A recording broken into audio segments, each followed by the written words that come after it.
y en Él podemos sentir el amor, la protección más grande, el amor del Padre más grande que un ser humano pueda sentir. Hoy nosotros queremos acercarnos a tu palabra y pedimos, Señor, que a través de ella tú nos guíes, nos hables, nos instruyas, nos fortalezcas y formes en nosotros un carácter conforme al de Cristo, y cimientes y fortalezcas la esperanza gloriosa de la manifestación de Jesucristo y con Él toda tu iglesia. Padre, que nuestra fe se fortalezca en los momentos más oscuros y que nuestra esperanza se haga más visible en los momentos más siniestros de la humanidad. Que tu iglesia brille como luz en medio de las tinieblas, que tu iglesia conserve como la sal debe hacerlo. Y permite que nosotros llevemos nuestra fe no solamente a este recinto, sino fuera de él, para que el mundo conozca, seamos testigos constantes de la gracia de Jesucristo, nuestro Salvador. Bendito sea su nombre, ahora y por los siglos de los siglos. Amén. Y amén. Muy bien, hermanos. Es un privilegio, pues, compartir la palabra de Dios una vez más y seguir estudiando este tema tan interesante que hemos empezado a mirar. Suponemos que lo conocemos, suponemos que ya lo hemos escuchado, pero en realidad es el fundamento, y de ahí se desglosan grandes principios doctrinales, y de ahí surgen la mayor cantidad de las verdades que no podemos ceder. Escuche bien, porque bíblicamente existen cosas en las que se puede estar en desacuerdo sin generar mayor problema, pero los principios fundamentales de la fe cristiana no se pueden ceder y no se pueden dejar, y lo que constituye el Evangelio son muchos de esos principios: la deidad de Cristo, la suficiencia de la obra salvífica de Cristo, la resurrección de los muertos, la glorificación de Cristo, constituyen fundamentos del mensaje de fe. La existencia y realidad del infierno y del juicio venidero constituyen fundamentos de la fe que no se pueden ceder. Y el creyente que quiere llevar el Evangelio a otros, como ya lo vimos, tiene la obligación de conocer estos principios para poder exponerlos con claridad. Estamos entonces estudiando este Evangelio desdoblado. Ya llevamos un par de estudios acerca de esto. Miramos entonces las generalidades y la importancia del Evangelio.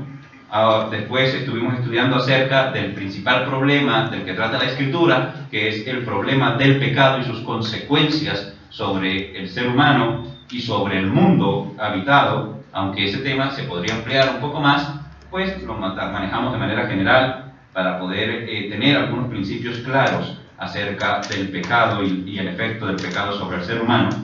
Y hoy, pues es importante tocar o dejar clara las soluciones ineficaces y falsas que la humanidad ofrece frente al problema del pecado. Y eso es lo que vamos a estudiar hoy. Vamos a dejar claras, con el favor de nuestro Señor, la guía del Espíritu Santo y la luz de la palabra, vamos a intentar dejar claro entonces esas soluciones ineficaces y falsas que la humanidad ofrece, ¿no? Las conductas religiosas humanas ofrecen. Vamos a estudiar específicamente 3 falsas soluciones al problema del pecado. 3 falsas soluciones al problema del pecado. Vamos a hablar entonces de esto claramente. El problema, como ya vimos, del pecado directamente es que el pecado conduce a la separación de Dios, que es lo que denominamos la muerte, ¿verdad? La muerte. Hablamos de la muerte física y de la muerte espiritual y cómo estas están expresadas en la Escritura y por qué debemos conocer su diferencia, y vimos cómo ambas, tanto la muerte física como la muerte espiritual, tienen su solución única y exclusivamente en la persona de Jesucristo. Ahora, el problema es que cuando se presenta el Evangelio, la persona con la que se interactúa siempre está dispuesta a dar una solución alternativa, un camino alternativo, algo por lo cual él no tiene que llegar a Cristo y no tiene que humillarse a Cristo y no tiene que ceder su voluntad ante Jesucristo, ni tiene que obedecer este Evangelio que estamos presentando, porque, y ahí viene su excusa. Hoy vamos a ver 3 que son las más comunes que se presentan y vamos a ver por qué estas soluciones humanas son ineficaces ante el problema del pecado. La primera solución que se ofrece es la solución de la bondad humana. La solución de la bondad humana es resultado de una creencia popular que reza que la gente buena va al cielo. ¿Cuántos han escuchado esa idea? Todo, ¿verdad? Es una idea muy popular, la gente buena va al cielo. Entonces, si alguien es bueno, debe estar en el cielo, es lo que suponemos, ¿no? El problema es quién da esa calificación, quién da dicha calificación acerca de si alguien es bueno o no, quién es el que está capacitado para dar ese estándar y qué tan alta está la vara. Para los que vimos las Olimpiadas hace poco, vimos el salto con garrocha, ¿verdad? En el salto con garrocha hay un hombre con una vara que intenta saltar hasta determinada altura, y esa altura tiene allá un palito, ¿verdad? Que con nada que lo toquen se cae. Yo no soy muy técnico en deportes, el técnico en deportes está ahí, no sé cómo se llama el palito, pero esa es la verdad, hay una medida, no sabemos tampoco, él tampoco ha llegado a ese semestre, así que bueno, estamos parejos. Entonces, ahí está el palito, uno salta y con nada que toque el palito se cae y simplemente el salto fue nulo, ¿verdad? El esfuerzo que se hizo por llegar allá simplemente fue nulo. Evidentemente, si se pasa por debajo del palito, pasa lo mismo. No funciona. Entonces, este es el asunto. ¿Quién marca ese estándar? ¿Qué tan alta está la vara? ¿Y quién está capacitado para decir X o Y persona es buena o es mala? Porque si depende de la opinión de la sociedad, de la opinión de la familia o de la opinión de la iglesia a la que asistimos, pues entonces la idea es hacer buenos amigos aquí y portarse bien y ya. Tendríamos todo, ¿verdad? Si depende de un pastor, si depende de un sacerdote, pues seamos bien amigos del pastor y del sacerdote y ya. Si depende de que nos hagan una ceremonia después de que nos muramos y oren y recen por nosotros, pues también sería muy fácil, digámoslo de esa manera. Pero es que resulta que eso no es lo que la Biblia expresa. Entonces hay un problema. Hermanos, los que están afuera quieran sentarse, aquí hay unas sillas vacías al frente. Eclesiastés capítulo 12, versos 13 y 14 no aparece aquí. Pero quiero que lo leamos, por favor. Eclesiastés capítulo 12, versos 13 y 14. Eclesiastés capítulo 12, versos 13 y 14. Es lo último que dice el libro. Y dice de la siguiente manera, quiero que ustedes lo busquen ahí en sus celulares, en sus Biblias, y busquen conmigo este libro, Eclesiastés, capítulo 12, versos 13 y 14.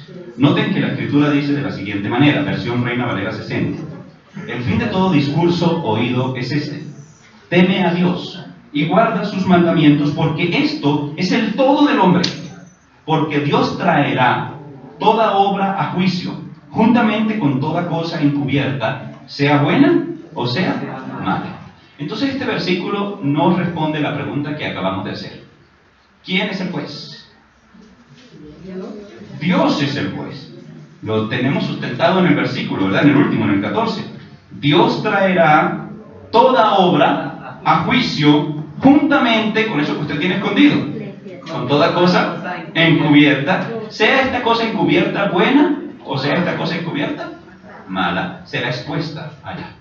Entonces ya vemos que existe un juicio de parte del Señor y que toda cosa encubierta será expuesta en ese juicio y que el juez verdaderamente es Dios. Así que la determinación es de Dios, la determinación de ese bueno que va al cielo, que en cierto sentido eso guarda una verdad. Pero quien determina quién es bueno no soy yo. Quien determina quién es bueno no es mi familia, porque todo muerto es bueno. Yo me he dado cuenta en los funerales, ese puede ser el más dañado del barrio y no falta el que dice, ¡ay, tan bueno que era! ¿Verdad? Siempre hay el que diga eso, siempre hay quien exponga que la persona es buena. Así que siempre va a haber quien lo diga, pero resulta que bíblicamente la determinación es de Dios. La determinación que importa no es la de la familia ni la de la iglesia, sino la de Dios. Él es quien califica al bueno y al malo. Ahora, ¿será que yo necesito esperar allá a llegar a encontrarme con Dios para poder saber si Él piensa que yo soy de los buenos o de los malos? No, porque para eso tengo la palabra de Dios, que me dice qué piensa Dios de mí, antes de que llegue yo allá. Romanos capítulo 3, versos 10 al 12, lo tenemos aquí. Quiero pedirle a una dama con voz fuerte que lo lea para todos. No hay damas con voz fuerte. Adelante, Clarita, durísimo. Ahí está. 10 y 2. Como está escrito, no hay justo ni aún uno. No hay quien entienda, no hay quien busque a Dios. Todos se desviaron a una, se hicieron inútiles. No hay quien haga lo bueno, no hay ni siquiera uno. Muy bien, entonces aclaremos aquí algunos puntos. Como pudimos ver en el estudio anterior por medio del ejemplo de Cornelio, el hombre natural puede hacer cosas que denominamos buenas y que delante de Dios son buenas. Ya eso lo estudiamos y tenemos un ejemplo muy claro en la Biblia con el cual podemos decir que el hombre natural tiene la capacidad de hacer cosas buenas. Lo que sí es cierto, gracias hija, es que dichas cosas buenas que hace el hombre natural no le alcanzan para ser justificado delante de Dios. Y como el juez es Dios, necesitamos ser justificados delante de Dios, porque el juez es Dios, no mi mamá. Porque para la mamá uno siempre es el bueno, el paseo, así uno sea el malo, ¿verdad? Entonces no es mi mamá la que decide si yo voy al cielo. Todos los hijos iban al cielo. No, decide Dios. Necesito ser justificado delante de Dios. ¿Y qué dice Dios del ser humano?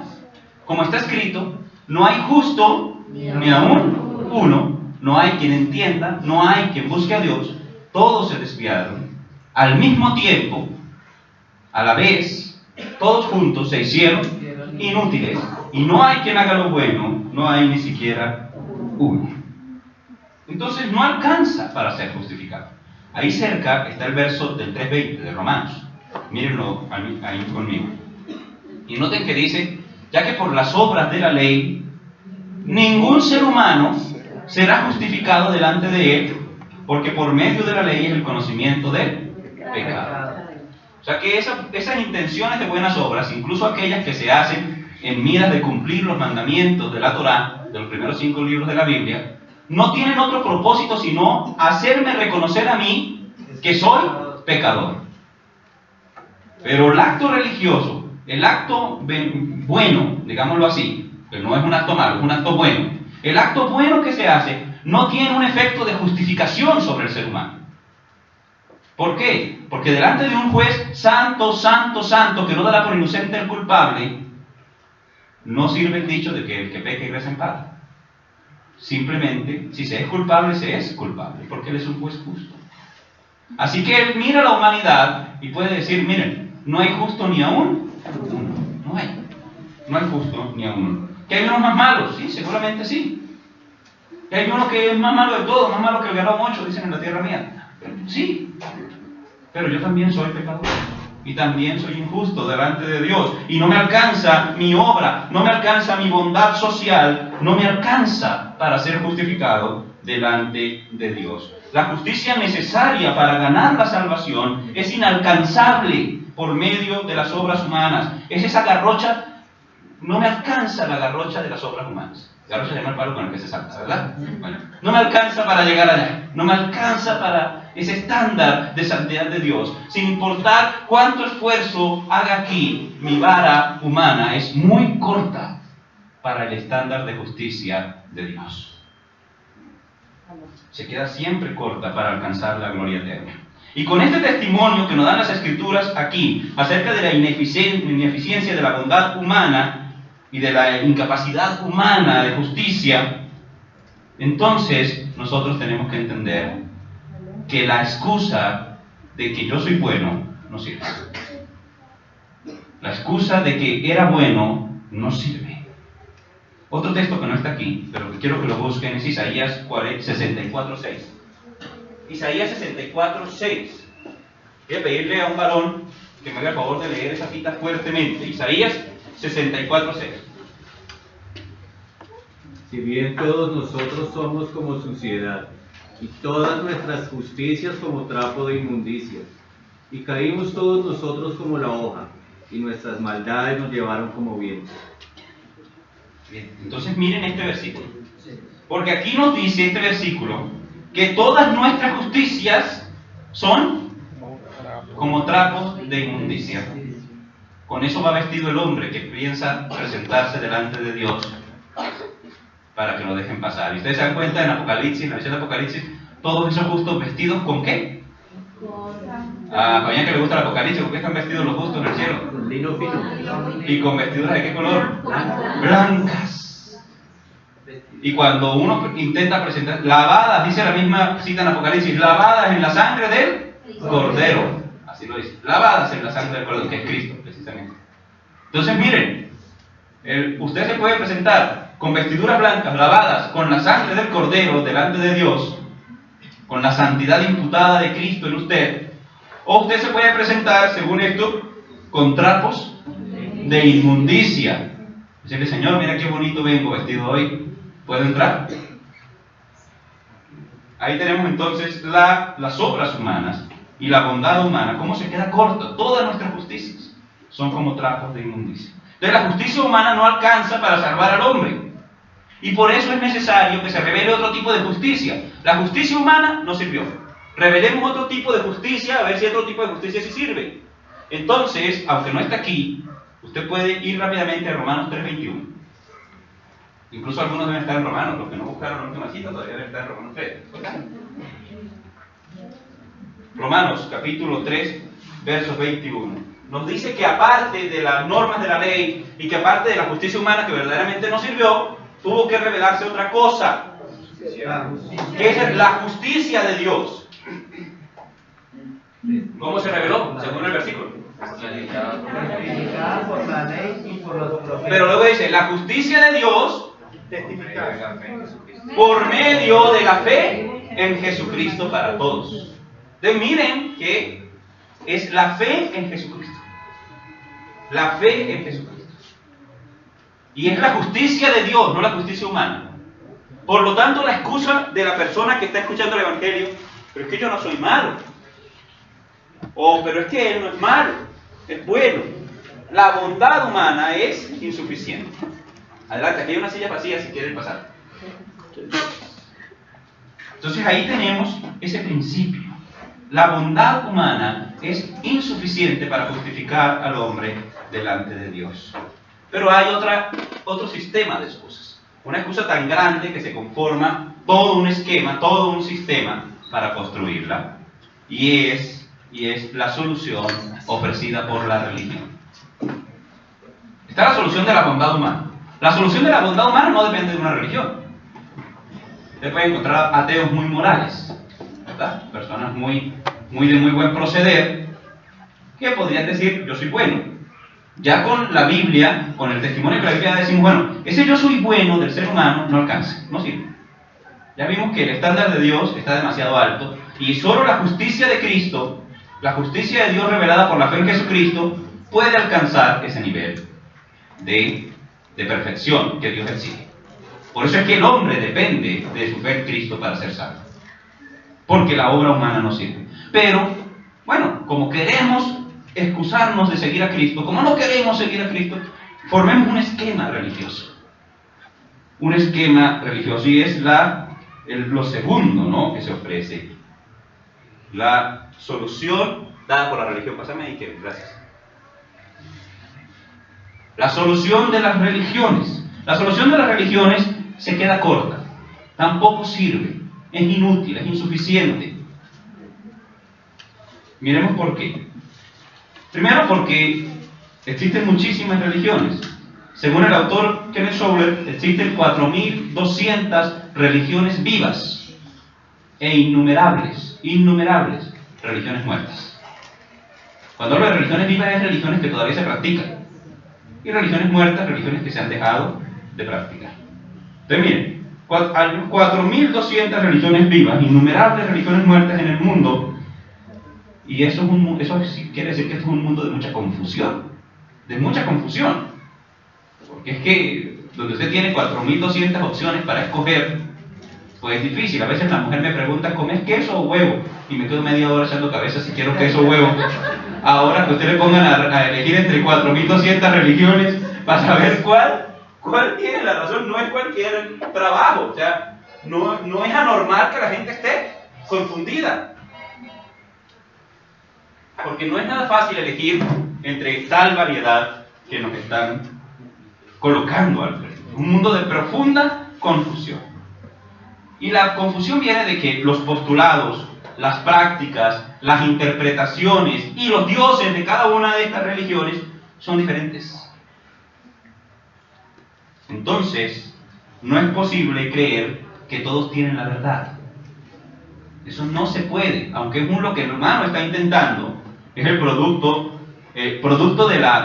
de relativizar la verdad y producto del cumplimiento de una agenda globalista que hay impuesta en nuestro mundo actualmente, y también producto del propósito del establecimiento de lo que se llama un nuevo orden mundial.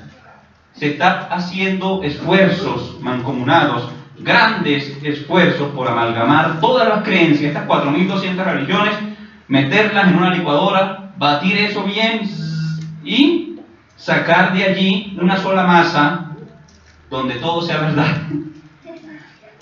Eso, si ustedes le echan un poquito de lógica, un poquito de cabeza, ¿no? Si ustedes usan un poquito su raciocinio, eso no tiene sentido en lo más mínimo. Eso no tiene lo más mínimo sentido, pero es lo que se está intentando hacer. Son los esfuerzos de los líderes religiosos modernos construir una sola religión, llamada la gran religión humana, donde todos caben bajo esa sombrilla del ecumenismo, menos Cristo. A Cristo le toca en el aguacero. A él no cabe allí. Es el factor que impide la mezcla.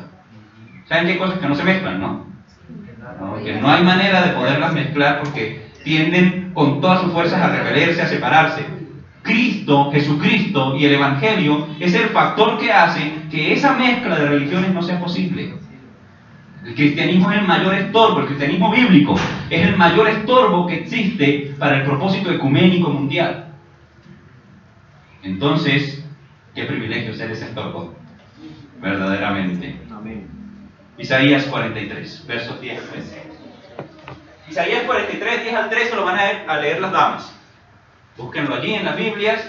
Isaías 43, 10 al 13, creo que es por... Bueno, Isaías 43, 10 al 13, las damas con toda la fuerza, a la cuenta de 3. ¿Están allí las damas? Sí. Vamos a dar un poquito de tiempo más. Isaías 43, versos 10 al 13.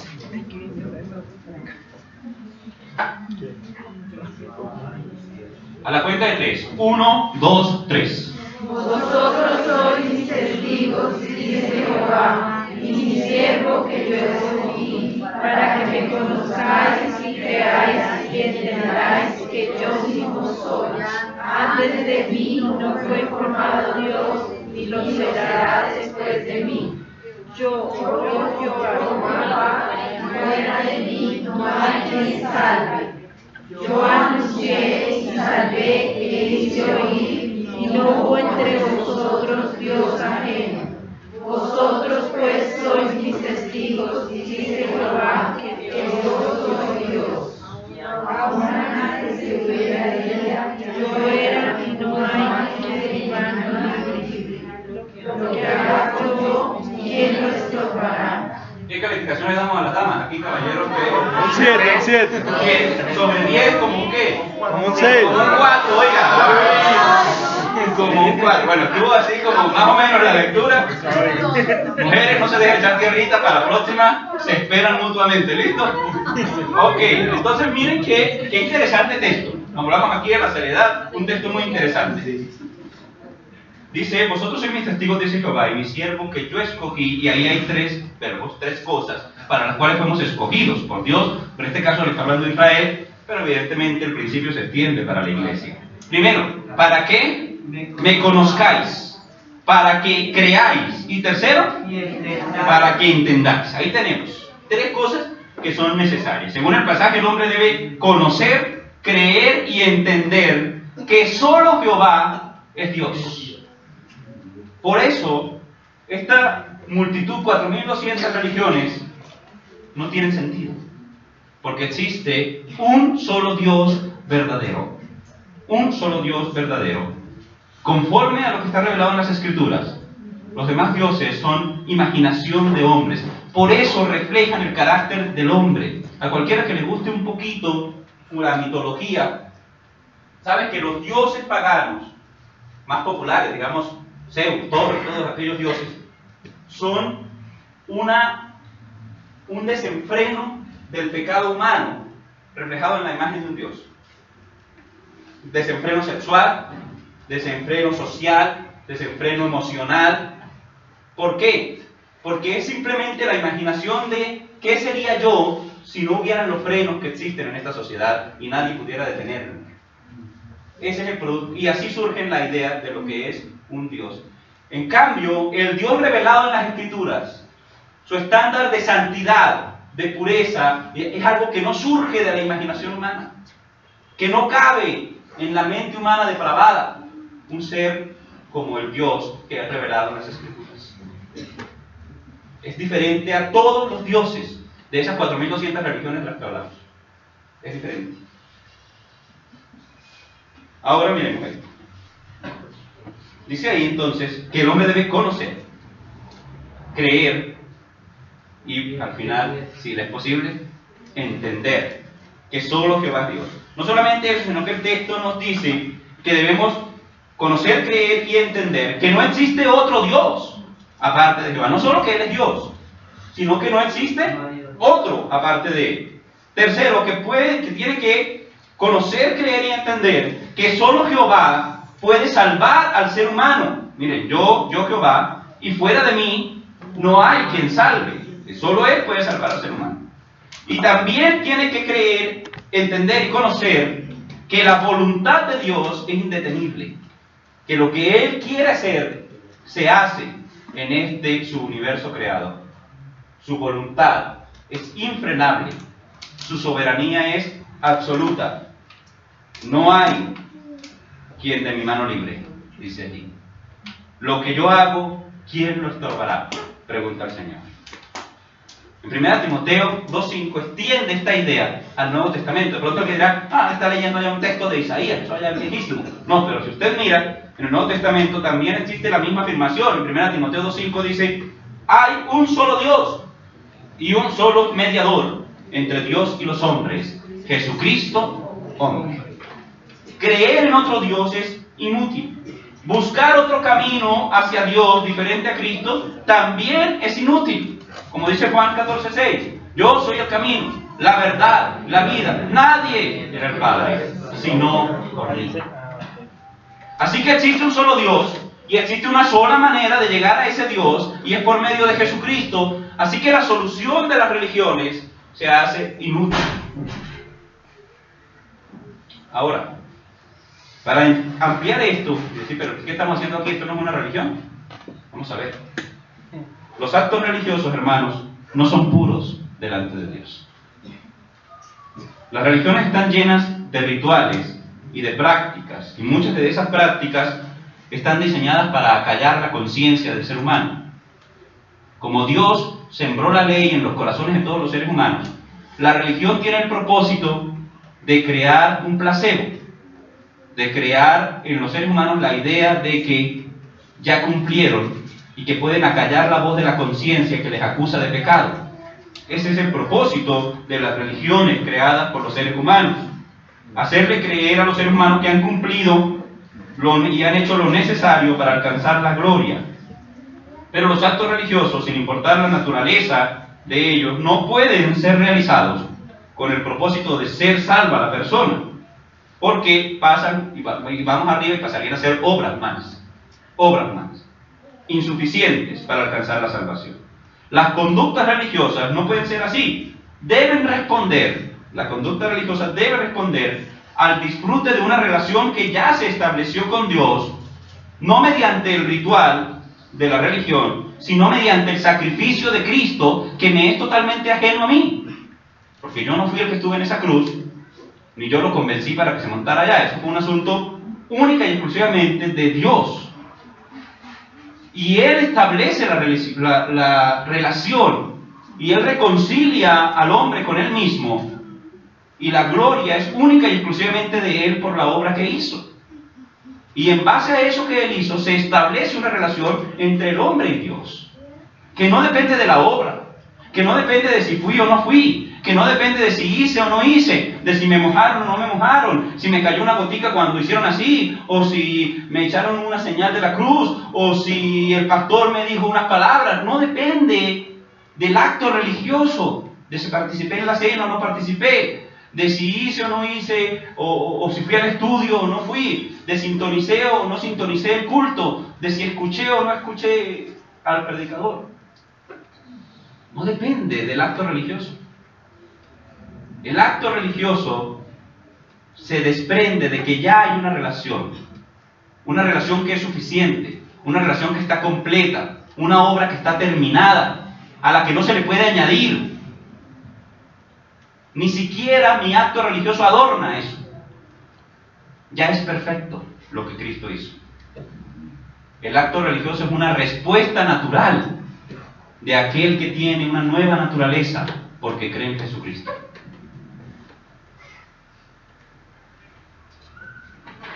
Santiago capítulo 1, versos 26 y 27. ¿Me pueden hacer el favor de leerlo los varones? Si alguien se cree religioso pero no le pone freno a su lengua, se engañará a sí mismo y su religión no sirve para nada. La religión pura y sin mancha delante de Dios nuestro Padre es atender a los huérfanos y a las viudas y en sus aflicciones y conservarse limpio de la corrupción del mundo. Muy bien, gracias. Bueno, ahí está. Representación de todos los varones. Ahí está. Muy bien. Vamos allá al texto rápidamente de la Biblia. Y miren que dice, pila, bueno, si alguno se cree religioso entre vosotros, bueno, va mucho a la iglesia, se cree religioso entre vosotros, pero no refrena su lengua, sino que está, ¿qué? Engañando a su corazón. Es lo que yo les decía, la religión es un placebo. La religión es un placebo. Un placebo es un medicamento que no sirve para nada, pero se lo dan a la persona que cree que está enferma, al hipocondríaco, ¿no? Para hacerle creer a la persona que está recibiendo un tratamiento muy bueno y que la persona, su sistema nervioso, se estabilice. Eso es un placebo. Entonces, yo creo que a muchos nos ha pasado y no nos damos cuenta que nos han dado un placebo. ¿Sí? Ese acetaminofén, digo, no, el acetaminofén surte algún efecto en el dolor, pero no más. Sin embargo, usted dice, no, esto es lo que no hay para eso, esto es lo mejor que hay, se lo toma y la mente ayuda. Eso es un placebo. Así que la religión sirve como un placebo, ¿no? La persona se cree, es religiosa, sigue con su vida en pecado. ¿Por qué? Porque dice, no refrena su lengua, engaña su corazón. Oiga, la religión de esa persona simplemente es vana, es vana. Y luego entonces, para que no empecemos con la discusión, entonces, ¿cuál es la religión verdadera? ¿Será aquella? ¿Será aquello que tiene un ángel de oro montado allá? ¿Será aquello que tiene la iglesia más grande? ¿Será aquello que tienen toda una ciudad? ¿Será aquello que tienen todo el oro acumulado? ¿O serán aquellos que andan en un garaje? Entonces, ¿quién es? ¿Quién es la religión verdadera? Entonces Dios dice, no, a ver, calmémonos. La religión pura, la religión sin mancha, eso es mácula, sin mancha delante de Dios, delante del Padre, es esta. Miren, un verbo, ir haciendo, ¿no? Visitar a los huérfanos y a las viudas en sus tribulaciones. Y segundo, guardarse sin mancha del mundo. Son los actos religiosos que a Dios le gustan. La misericordia para con el que sufre y la conservación del pecado, la búsqueda de la santidad. Esos son los actos religiosos que deben tener. ¿Con qué vestido me voy a ir a no sé qué, con tal cosa? ¿Cómo voy a caminar? ¿Cómo tengo que hacer esto? Si ya participé de este ritual o de aquel, eso no importa. Esta es la religión pura y sin mácula delante de ese Dios. Entonces no se trata de escoger la religión correcta. Se trata de lo que leímos en Isaías: conocer, creer y entender al único y verdadero Dios y obedecer el llamado del Evangelio que nos testifica del amor de Dios encarnado y del propósito de salvar al mundo pecador. Ese es el camino. La religión entonces se queda corta. Ahora, lo segundo, la religión, ahí lo último. La religión sin el conocimiento de Cristo es simplemente el intento de establecer la justicia humana. ¿Se acuerdan de la justicia humana que hablamos allá? Bueno, el intento de establecer la justicia humana como algo que a Dios le toca aceptar. Es que a Dios le toca aceptar mi justicia. Eso es la religión. Porque todas las religiones de este mundo le procuran enseñar al hombre lo que tiene que hacer el hombre para alcanzar la gloria. ¿Qué cosas tiene que hacer el hombre para alcanzar la gloria? Y es muy, muy triste ver a gente pensando en no pisar la hormiga para no generarse karma. O sea, que hay gente que vive así. Que yo piso la hormiga, eso me trae karma. ¿Qué tal que yo en la siguiente vida me toque ser hormiga? No, si yo soy bueno me va a tocar ser vaca, pero si me tocó ser vaca en Estados Unidos, vean. Entonces pensemos un poquito en la vanidad de la religión Y cómo la religión le está enseñando al hombre, miren, le voy a dar las reglas, le voy a dar las cosas que usted tiene que hacer para ir al cielo, para alcanzar la vida eterna y para que Dios lo ayude en este mundo. Y esas son las religiones falsas. Porque si usted le dice, usted tiene que hacer esto para que Dios lo respalde, usted tiene que hacer esto para que Dios lo ayude, usted tiene que hacer esto para ir al cielo, para salvarse. Son sus obras, son sus actos. Entonces, esto es una religión falsa. ¿Por qué? Porque el Evangelio revelado en las Escrituras enseña no lo que nosotros tenemos que hacer para ir al cielo, sino lo que Dios hizo para que nosotros vayamos al cielo. Que es completamente diferente. ¿Es un mal negocio? Sí, pero para el negocio no sirve. Sirve más el otro sistema. Ay, venga y le enseño qué hacer. Deme plata. Ay, usted va para el cielo porque me dio bastante plata. Por eso la gente va allá. Es fácil comprar. Sirvió en el siglo XVI. Muchísimas. Las indulgencias. Llegaba la persona y decía, bueno, cuando la moneda de oro toca el fondo del cofre, el alma de su familiar sube a los cielos. Y la gente vendió sus fincas, sus casas, compró las indulgencias de ese poco de familiares dañados y malucos que tenía y se fue tranquilo para casa pensando, listo, puedo vivir como quiera porque ya pagué, mientras ya pagué yo, mientras por no haber leído jamás, por una ignorancia procurada por la misma religión. Esa gente jamás había leído el testimonio de las Escrituras. Estaban pagando por algo que ya estaba pagado. Y estaban pagando de la manera incorrecta. Porque el oro no es capaz de pagar la salvación del hombre. Ahora entonces, tenemos ahí esta realidad. La religión sin conocimiento de Cristo es simplemente el intento de establecer la religión, la justicia humana. Miren, con respecto al judaísmo. El judaísmo es una religión establecida no bajo los inventos de cualquier persona, no, sino bajo las mismas revelaciones de Dios. Dios había revelado su ley a Moisés, Dios había revelado el sistema ritual que debía practicarse, ¿no?, como forma pedagógica de que las personas se condujesen a Cristo, cuando Cristo llegara entendieran el sacrificio de Cristo por ellos, pero los hombres en base a esas normativas, en base a las leyes de la Torá y en base a esos rituales, habían construido una religión, lo que llamamos el judaísmo. Y Pablo, como parte del pueblo judío, anhelaba que sus conciudadanos, digamos, las personas que compartían con él el mismo origen cultural, pudieran conocer el Evangelio y pudieran completar verdaderamente lo que es la fe en Cristo y pudieran ser salvos. Y dice las siguientes palabras, Romanos 10, versos 2 al 4, leemos todos juntos, por favor.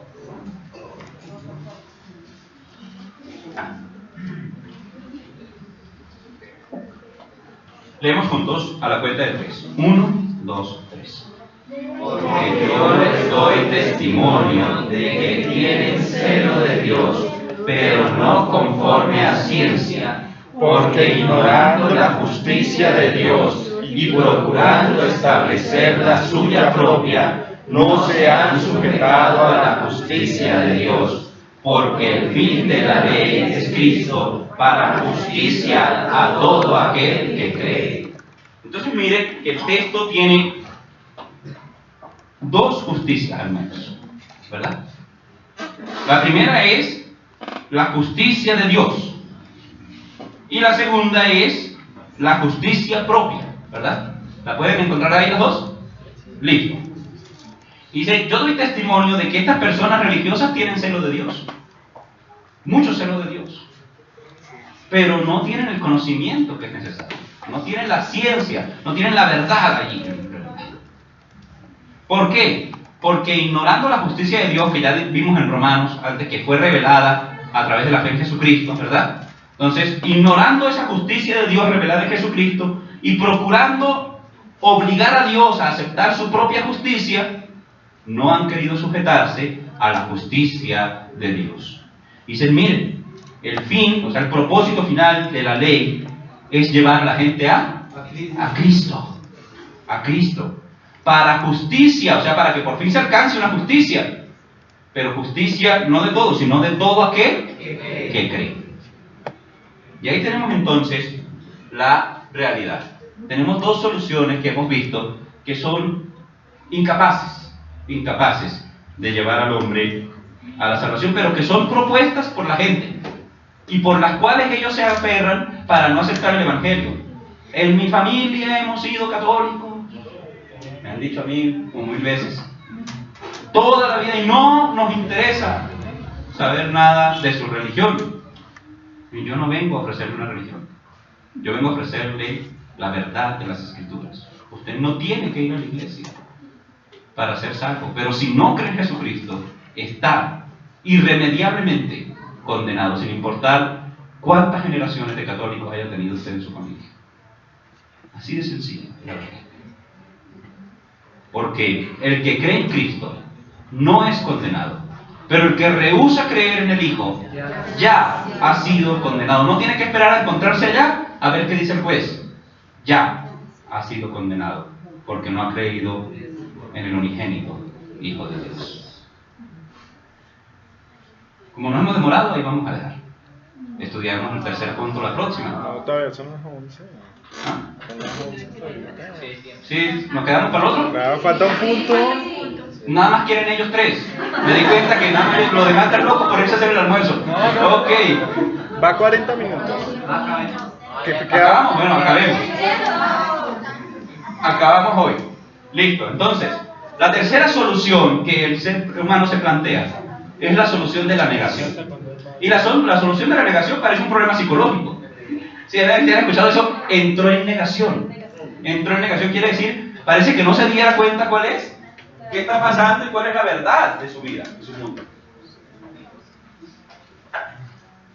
Es propio de la psiquis que quiere zafarse de un problema sin solucionarlo y sin involucrarse en él. Entonces entra la persona en negación. La negación es una cosa muy común en este mundo con respecto al Evangelio. Y vamos a ver por qué es inútil la negación. Lo primero, porque negar a Dios, que es lo que normalmente se hace, negar a Dios no hace que Dios desaparezca. Ese es el primer problema grande que tiene el que niega a Dios. Negar la existencia de Dios no hace que Dios desaparezca.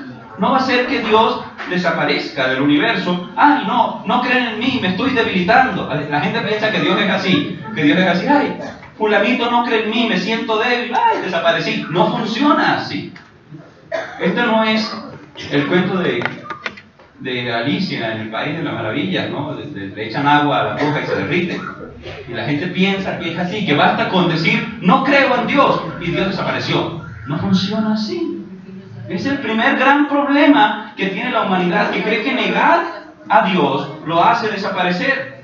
Salmo 14, versos 1 y 2. Dice el necio en su corazón, no hay Dios, se han corrompido, hacen obras abominables, no hay quien haga el bien. Jehová miró desde los cielos sobre los hijos de los hombres, para ver si había algún entendido, que buscara a Dios. Muy bien. Jehová miró a ver si había algún entendido que buscara a Dios. Evidentemente, la retórica nos dice que no encontró, que todos se desviaron, que no había ninguno. Pero, ¿qué es el asunto? Dice aquí que es una necedad, que es un acto de necedad. La negación de Dios en el corazón humano es simplemente un acto de necedad, de no querer enfrentar una realidad lógica.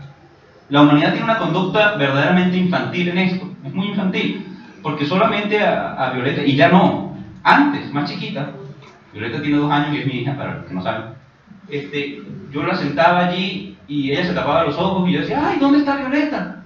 Y ella estaba feliz porque ella creía que tapándose los ojos se había vuelto invisible, ¿verdad? Y nadie la veía, ¿no? Ya cuando intentó hacer maldades con los ojos cerrados, pues ya nos dimos cuenta que había que descubrirle la verdad de todo lo que estamos viendo. Pero sí, hay gente así, hay gente que cree que simplemente por cerrar los ojos a una verdad, esa verdad desaparece. Y resulta que no funciona así. Ahora, no es normal que una persona intente sostener esto hasta el final, es decir, por eso hablamos de un acto de negación. El testimonio de la existencia de Dios bombardea los sentidos del ser humano todos los días, de todos los seres humanos. Romanos 1:20, que no aparece aquí, pero ustedes lo pueden buscar, dice que la creación testifica sobre Dios, que su eterno poder y su deidad se hacen claramente visibles desde la fundación del mundo, siendo entendida por medio de las cosas hechas, de modo que el hombre no tiene excusa, dice la Escritura. Ahora, solo la existencia de Dios, sin decir que ese Dios es Jehová, para no llegar hasta allá, aunque el Dios es Jehová. Pero sin decir eso, solo el teísmo, o sea, la creencia en la existencia de un ser superior, es la única respuesta racional, lógica, satisfactoria a la existencia del universo. Es lo único. Cualquier otra idea nos deja en un bucle sin sentido.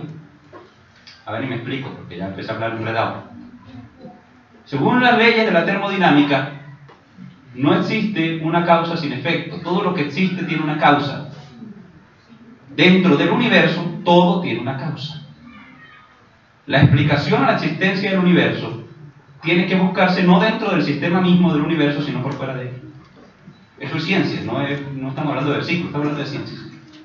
Por fuera del universo debe buscarse la existencia del sistema, porque el sistema es un bucle cerrado, en cuanto a que todo lo que existe tiene un origen, una causa. De ahí que los filósofos llegaron a la idea del motor inmóvil, o de la causa sin causa. Miren, hasta los mismos filósofos, no hay que ir ni siquiera a llegar a la Biblia, sino hablamos de filósofos griegos, llegaron a la idea de que existía una causa sin causa, que había algo que no había sido producido por nada, algo que era eterno, una existencia eterna. Evidentemente esta existencia es una persona, evidentemente esta existencia demuestra una inteligencia abismal y superior.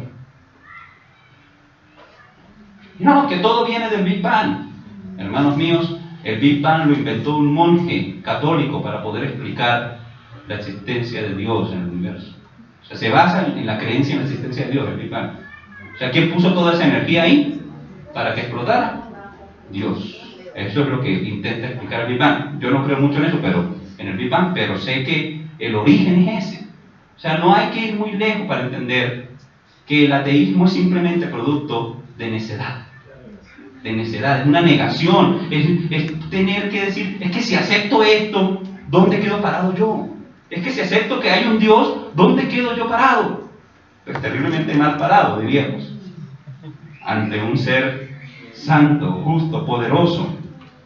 Solo Dios, solo su existencia ofrece una respuesta racional a la existencia del universo, y cualquier otra idea nos deja sin sentido.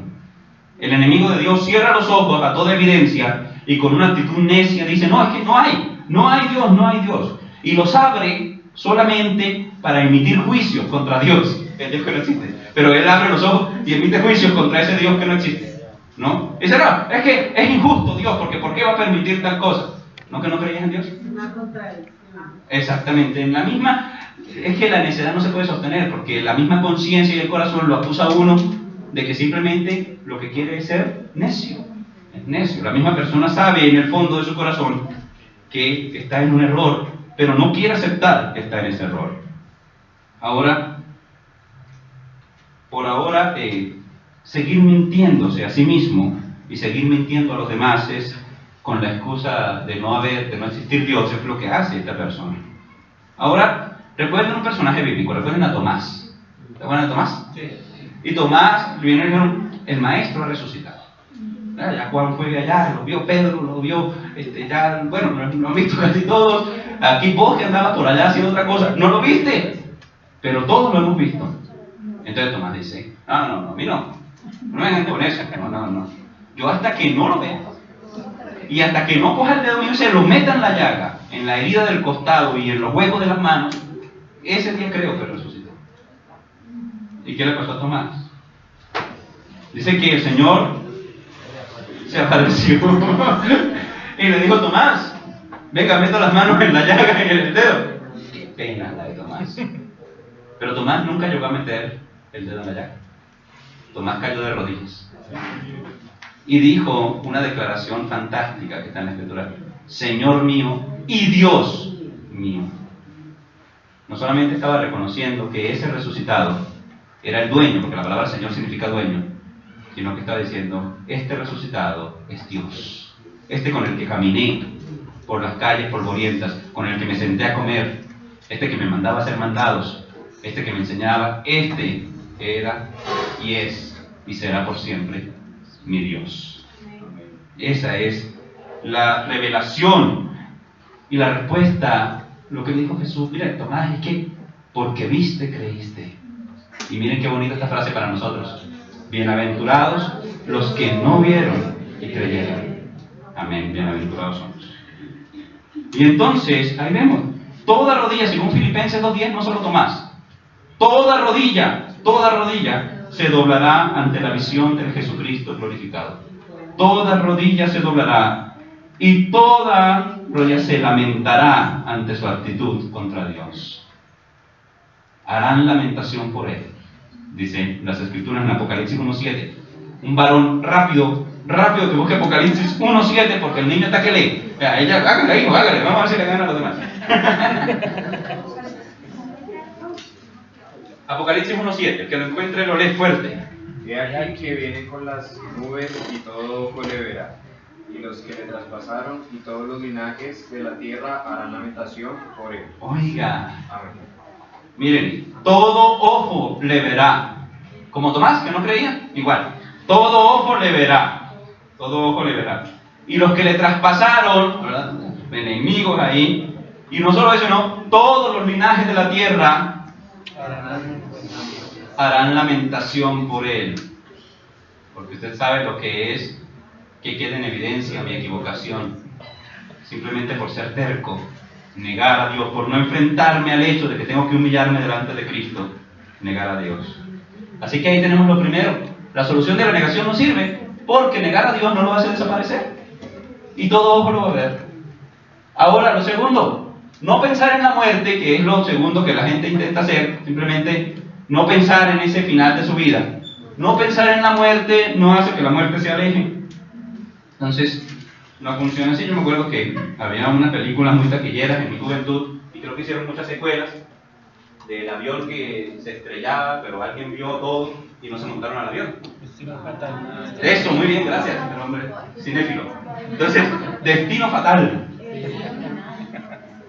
Destino Final. Bueno, Destino Final, no, de qué forma. Ok, Destino Fatal, como sea, pero el destino es el destino. Y es final y es fatal. Y resulta que todos vamos para allá. No sirve que usted no se monte el avión, de todas formas va a llegar. No importa que usted, incluso en la segunda película había un hombre que se encerraba en un manicomio lleno de almohadas por todas partes para que no le llegara la muerte, y la muerte no lo pudo coger por un montón de años porque el hombre estaba encerrado allá. A ver, todos tenemos corazón, ¿verdad? Y lo sentimos latir, y ya sabemos con que basta que pare un ratico y se acabó. Se acabó. O sea, ¿qué tanto podemos huirle a esta realidad? No pensar en la muerte no hace que la muerte se aleje. Una dama, que por favor me lea Salmo 90, versos 9 al 12. Salmo 90, versos 9 al 12, y que lo lea bien fuerte. Porque todos nuestros días declinan a causa de tu ira. Acabamos nuestros años con un pensamiento. Los días de nuestra edad son 70 años.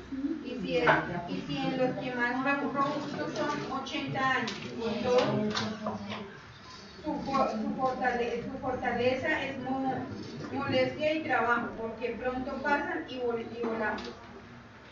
Sigue. ¿Quién conoce? Quien conoce el poder de su ira y su indignación, según que debe ser temido. Último, enséñanos. Enséñanos de tal modo a contar nuestros días que traigamos al corazón sabiduría. Muy bien, un salmo muy bonito. Todo el salmo es bonito. Pero estos versículos son especiales porque dicen, miren, todos nuestros días declinan. ¿Sí? Como el sol cuando va, usted ve cómo su fuerza se va bajando, se va bajando, se va bajando. Y dice, miren, nuestros días son así. Nuestros días declinan, y eso es a causa, dice ahí, de tu ira. El castigo por el pecado. Ya vimos que la muerte es una consecuencia del pecado, y con él el envejecimiento natural también es una consecuencia del pecado. Entonces, por eso es que yo pienso que no hay viejitos en el cielo, pero eso es el pensamiento. Ok, no es que lo haya encontrado por ahí. Ok, entonces dice que nuestros días declinan a causa de tu ira, y luego acabamos nuestros años como un pensamiento. ¿Usted se da cuenta cómo llegan los pensamientos? Yo me doy cuenta cuando intento orar. Digo intento orar porque la mayoría de las veces termino pensando en otra cosa y no supe a qué horas cambié. Y yo creo que todo el que ha hecho el intento de orar se da cuenta de que Sí, uno comienza enfocado en la oración y luego termina pensando en el repuesto del carro y en la conversación que tengo que tener con fulano y que voy a hacer esto para el almuerzo, y etc. Porque los pensamientos son así. Y van idea tras idea, cosa tras cosa en la mente. Y dice, miren, nuestros días pasan como pasa un pensamiento. Luego viene a esto, dice que los días de nuestra edad son 70 años y algunos aguantan más, evidentemente. Dice, los más robustos son 80 años, y esto está haciendo una generalidad, ¿no? No quiere decir que no hayan excepciones a la regla. Hay los que mueren antes de los 70 y hay los que mueren hasta más o menos 120, que es cuando el cuerpo colapsa completamente y es imposible sanar cualquier herida. Más o menos ese es el promedio de más edad de un humano. Entonces dice, si en los más robustos son 80 años, después de los 70 años, con todo y su fortaleza, porque son personas fuertes las que llegan allá, de todas formas, aunque lleguen a esa edad, son días de molestia y de trabajo, que cosas que normalmente uno hacía, naturalmente se le van convirtiendo en trabajo, levantarse de una silla, echar una caminada a tal lugar, esas cosas que uno hace normalmente, llega a un punto donde eso se convierte en una molestia, donde eso se convierte en un trabajo, cosas como comer. Eclesiastés dice, se acaba el ruido de la muela, lo bajo del ruido de la muela, se van moliendo los dientes y ya no le queda uno, tiene que ir uno que le pongan prótesis, ¿no? Para poder seguir. O papilla, dijo allá Clarita, bueno, también. Entonces miren cómo funciona esto. No hay manera de evitar el deceso final, no hay manera de evitar, y la muerte no se aleja porque omitamos pensar en ella. Una persona que yo quiero mucho, no voy a decir el nombre, pero es una señora, no hermano, porque dije es una señora, ya no creo que usted tenga ese problema.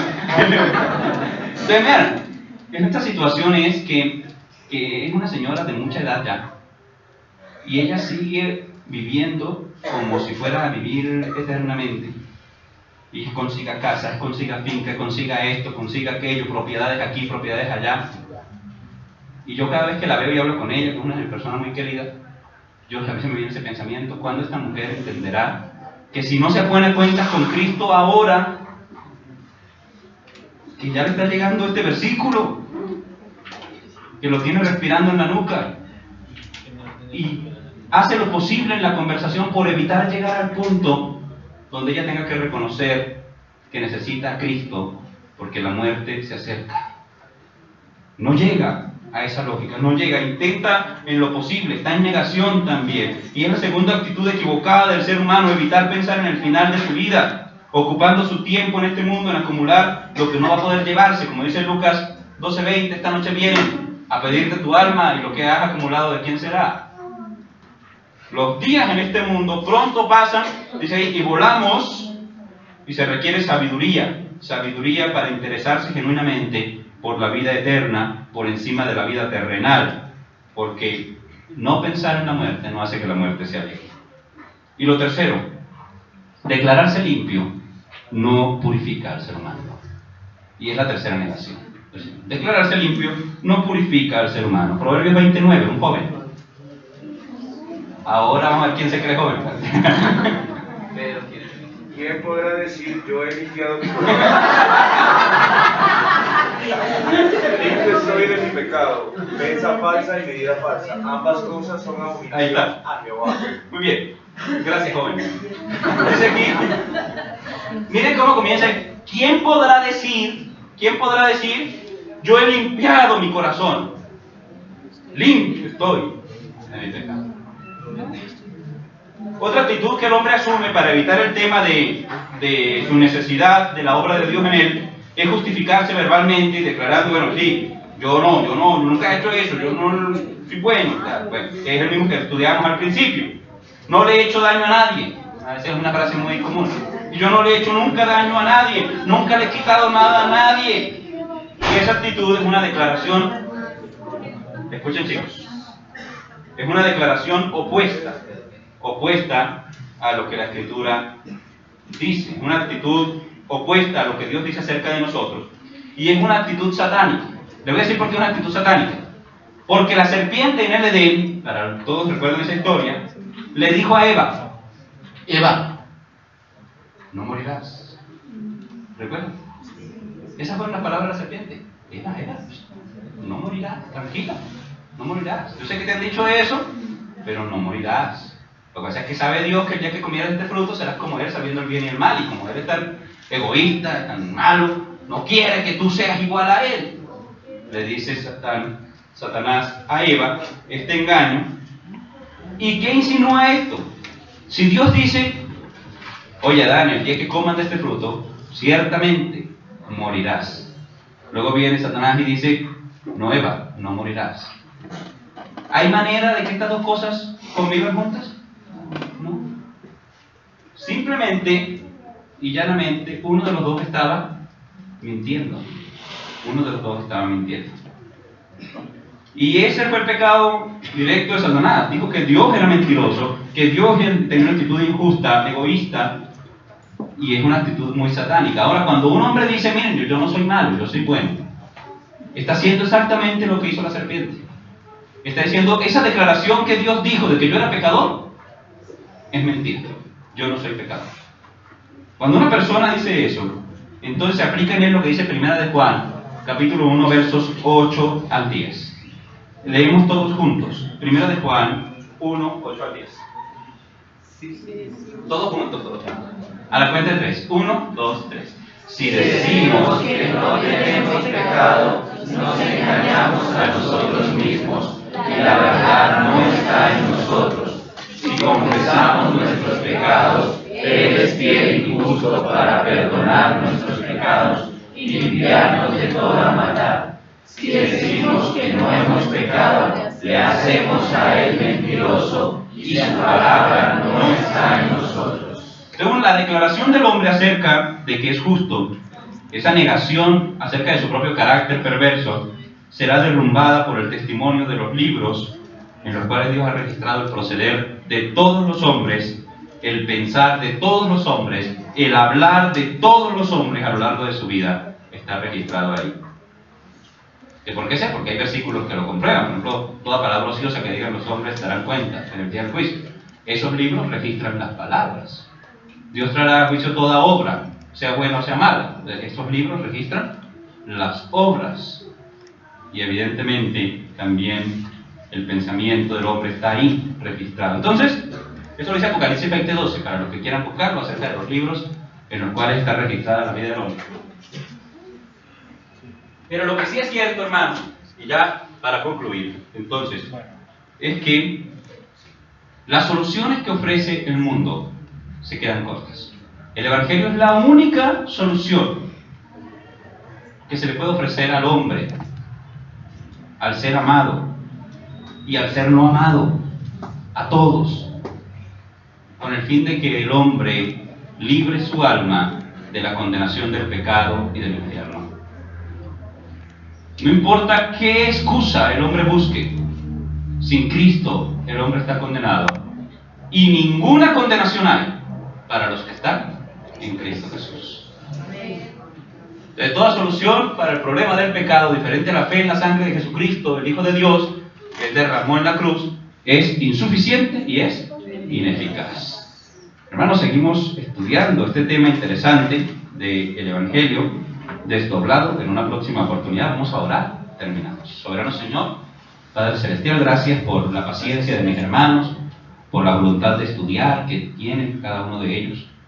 Yo te pido, Señor, que abras nuestras mentes y nuestros corazones para que nos acerquemos a las Escrituras con sinceridad y para que en ellas encontremos, Señor, tu guía, para que de ellas, Señor, veamos el testimonio que tú has dado acerca de Cristo y que nuestra fe en Cristo se fortalezca cada día y que tengamos nuestra esperanza puesta en los cielos, en una ciudadanía celestial, y que tengamos, Señor, nuestro aliento puesto en ti, y que tengamos, Padre Celestial, nuestra meta, Señor, en el supremo llamamiento que tú nos has hecho.